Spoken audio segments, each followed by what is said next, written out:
Tough one out there, Guy. How did you see it? Well, yeah, we only drew 10 fouls in the game, so I think that we needed to do a lot more physical work to just drive it a lot harder and cut a little bit more and just go after the contact, because clearly we didn't do enough to deserve any more than drawing 10 fouls. Other than that, look, I'm proud of the team. It was a great contest, and the game could have gone either way.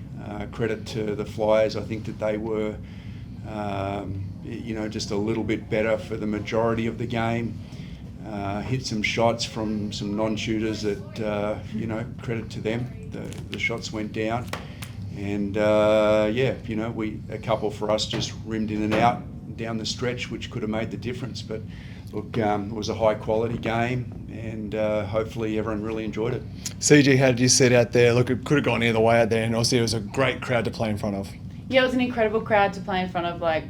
Congrats, Sid, for coming out. Sydney fans coming out and supporting. I think, like Lauren said in the mic, that should be the baseline, really, for women's sport in this club, and hopefully we get to that, as a baseline in the near future, instead of having, just one game a year where it's a special game where we get a lot of attendance. But I think we pack out, Key Centre really well as well, so credit to our fans. But yeah, it's always going to be a dogfight against Southside, and we're both fighting for the same thing. So yeah, it didn't go our way tonight, but Tess and I have just come back from Bellam as well, so we've only been back down under a few days, so just trying to find our flow and find our rhythm, and it was a grind, and it's finals basketball now. At this point, end of the season, it's all about the toughness and the grit and the resilience, and who's got more of it. It was obviously a special day for you, 350. I know it's only just been half an hour for the game.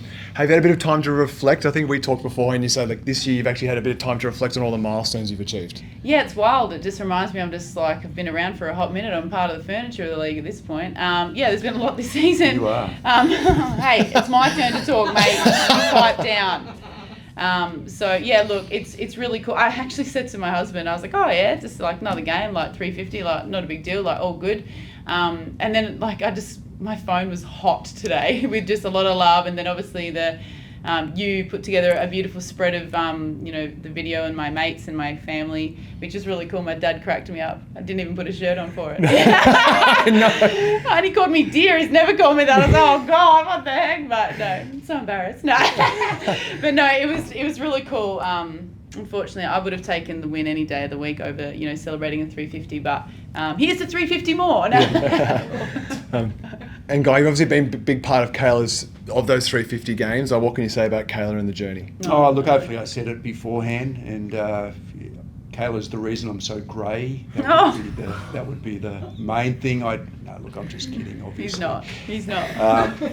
Well, look, we've been lucky to have such a great relationship, player and coach, for such a long time, and on and off the floor, and families and all that sort of stuff. So it's testament to her ability as a basketball player and a leader of a basketball team at every level that she's been able to compete and succeed. So I feel very, very fortunate to have been a small part of her journey, and I wish we could have got the game for her today, but just amazing that everyone showed up and gave her the support, which was credit to her today.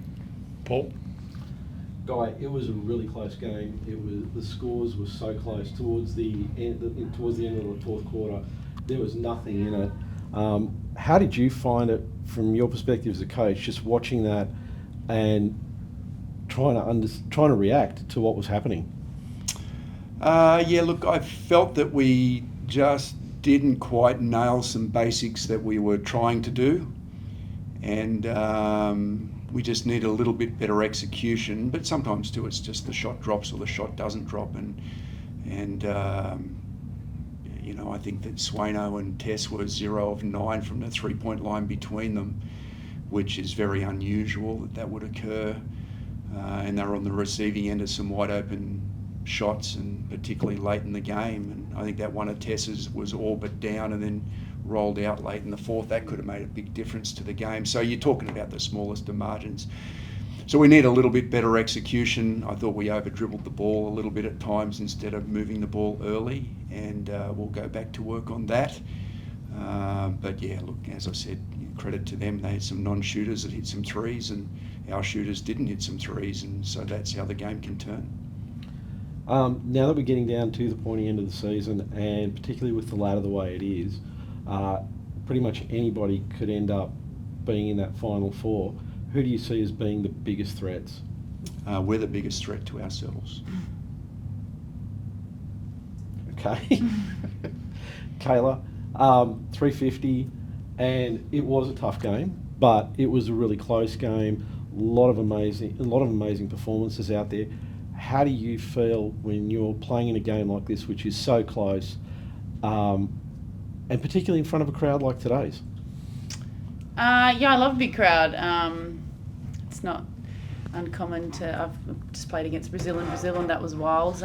So yeah, I love a big crowd, whether it's for us or against us. I don't mind either way. It's good energy in the stadium, and yeah, look, I'm still enjoying this game. 350 games later in the WNBL, and yeah, no, I'm getting on a little bit. But what am I this year? 22 years old? Is that 22 on May 1st? No, you're 30. I'm 31. Oh, good. Okay. Just, So yeah. just in front of me. Look, it was a really exciting game, and I love playing in games like that. You know, there's intensity, there's pressure, there's, you know, a little bit of panic sometimes.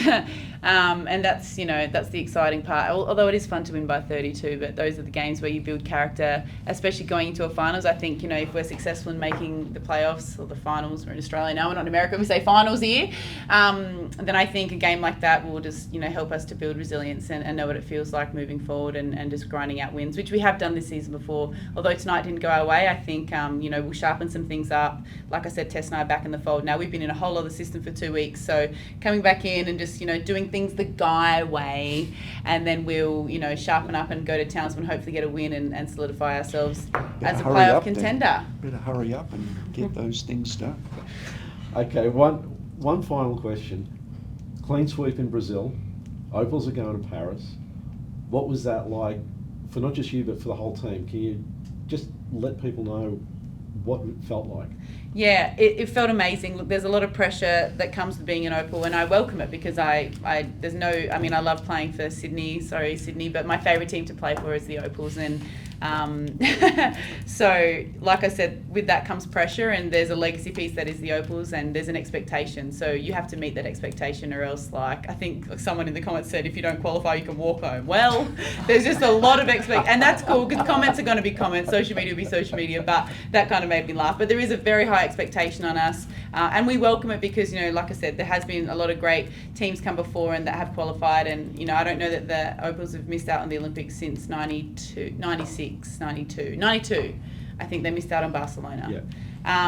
I might be wrong. It was 92, I think. To Barcelona. So we don't want to put ourselves in a position to tarnish the legacy that is the Opals. So, and we're all really, you know, sure about what we can do. So we just have to make sure that we don't shoot ourselves in the foot and you know, move forward and qualify. And as we did, and you know, it was touch and go there against Brazil. Like, they came back at us and it was pretty intense and the crowd was wild, and we just had to overcome that, and that again, as it does in this league as well, in international games, when you have moments like that, and like the game against Serbia, like, it builds character, it builds resilience, because international basketball is a whole different kettle of fish. So we're really happy to have a clean sweep over there and head to Paris. But as I say all this, I hate that Guy's got to hear all this, because he's their team. Obviously, we're unsuccessful, but we were all rooting for you guys, and I don't really want to talk about this anymore because... Yeah, can we not? Yeah. Yeah. Yeah, all good. Okay, thank you guys. Thanks.